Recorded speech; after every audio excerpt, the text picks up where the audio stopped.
ভগবান শ্রীকৃষ্ণ কেন সবসময় বাঁশি বাজাতেন? একবার রাধারানী শ্রীকৃষ্ণকে জিজ্ঞাসা করলেন, কৃষ্ণ তুমি কেন বাঁশি বাজাও? তখন শ্রীকৃষ্ণ বললেন, তোমাকে ডাকার জন্য। তখন রাধারানী বলেন, হে কৃষ্ণ, তুমি যখন বাঁশি বাজাও তখন আমি পাগলের মতো সব কিছু ছেড়ে তোমার কাছে ছুটে আসি।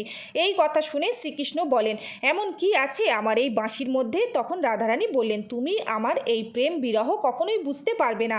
যদি তুমি রাধা হতে তাহলেই বুঝতে পারতে।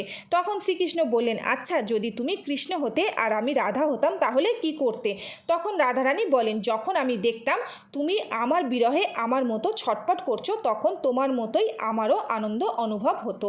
তখন শ্রীকৃষ্ণ বললেন, যদি তোমার এটাই ইচ্ছে হয় তাহলে আমি কলি যুগে শ্রী চৈতন্য রূপে অবতার নেব, যার শারীরিক গঠন থাকবে কৃষ্ণের মতো আর হৃদয় হবে রাধারানীর মতো।